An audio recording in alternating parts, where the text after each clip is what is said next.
Buying property from 4th July 2025, that's a costly new rule you will want to know first. It could mean paying thousands more in tax if you don't plan right. Hi everyone, Shirley here.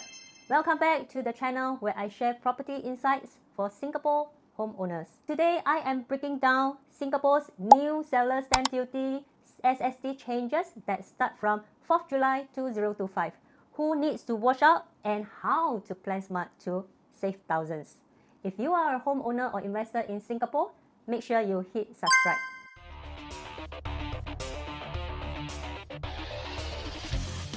Alright, let's go through what exactly changed with seller's stamp duty or SST. This is important if you are planning to buy or sell property anytime soon. SST is a tax you pay when you sell your residential property too soon after buying it. It's meant to discourage quick flipping that can drive up property prices for everyone. So previously, the holding period was 3 years. The maximum rate was 12%. Many owners plan around that 3 years mark to avoid paying SST. But from 4th July 2025, things have changed. The holding period is now extended to 4 years. And the tax rates are higher if you are selling too soon. Here's the new breakdown. Sell in year 1, 16% tax. Year 2, 12%. Year 3, 8%. And year 4 is 4%. So if you are buying property now, you will need to plan to hold it for at least 4 years. Otherwise, you are basically handing over a big chunk of your cash to taxation. Imagine selling your $1 million condo and watching 160,000 just disappear. Nobody wants that kind of heartbreak, right? Now let's talk about why. Property flipping has been getting more common. That is when people buy a unit, hold it for a short period of time, then sell it quickly for profit. The problem is, when too many people doing this, it pushes up prices for everyone. Genuine home buyers, people who want a place to live, end up paying more. So by increasing SST rates and extending the holding period to 4 years, the government is trying to discourage quick flipping. It's meant to keep the market stable and fairer for owner-occupier. This isn't about restricting genuine homeowners. It's really about cooling speculative activity so families can plan for the long term without being priced out. So that is the big picture. Next, let's see who's actually affected and who's not. Let's get really clear on who actually needs to pay attention to these new SST changes. If you are buying private property like a condo, landed home, or a new launch unit, you are the main group affected. You need to hold the property at least 4 years to avoid paying this high tax.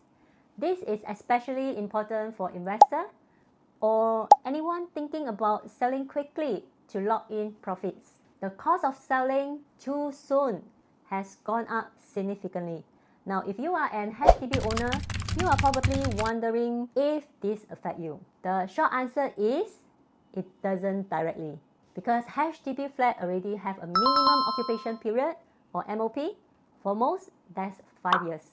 For prime or plus flat, it's even longer.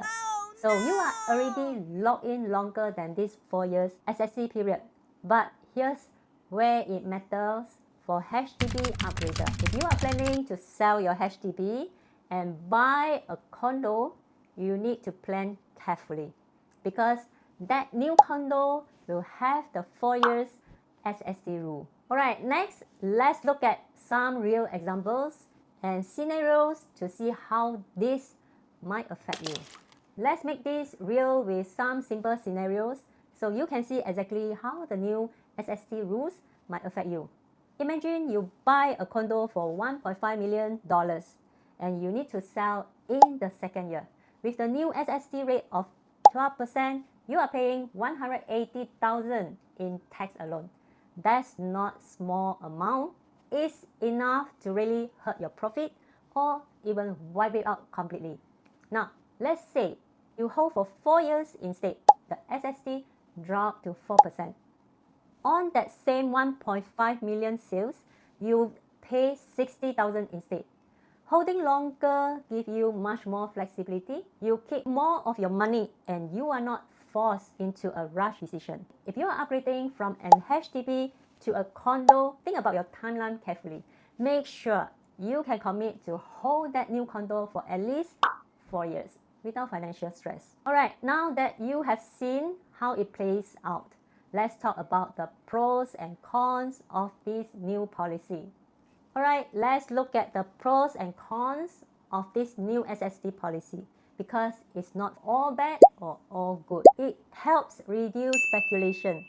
That means less flipping and more stable prices, which is good for genuine home buyers. It also protects owner-occupiers. People buying homes to actually live in, they won't get priced out as easily by investors chasing quick profits. But there are cons too. It reduces flexibility for sellers.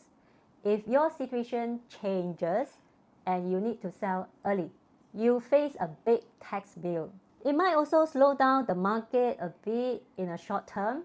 Some buyers and investors could hold back, which could reduce overall transaction volume. Like any policy, is a trade-off. It's designed to cool things down and keep housing affordable, but it does mean planning is more important than ever. Next, let's talk about what you can actually do to plan around this and make smarter decisions. So, how do you actually plan around this? Let's talk about a few smart strategies to make sure you are not caught off guard. First, if you are buying now, plan to hold the property for at least 4 years. This is the simplest way to avoid paying those high SST rates. Think about your life plans, job stability, family needs, even unexpected changes. Make sure you are comfortable holding on without needing to sell early. Second, be realistic about your budget. Don't overstretch to the point where you might be forced to sell if interest rates go up or your income changes. For investors, adjust your expectation. The days of buying and flipping in a couple of years for easy profit are much tougher now. Plan for longer holding periods. If you are not sure how these affect you or you want help planning your next move, talk to someone who understands the market. Next, let's wrap up with a few final thoughts and how you can reach out if you want to chat. So the new SST changes really mean one thing. You need to plan carefully. My job is to help you see the full picture and avoid surprises to make sure you buy or sell with confidence.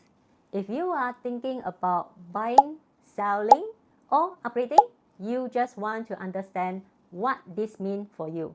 Drop me a message, and if you found this helpful, hit like, subscribe, or share it to anyone who needs to know. Stay informed, plan smart, and I'll see you in the next video.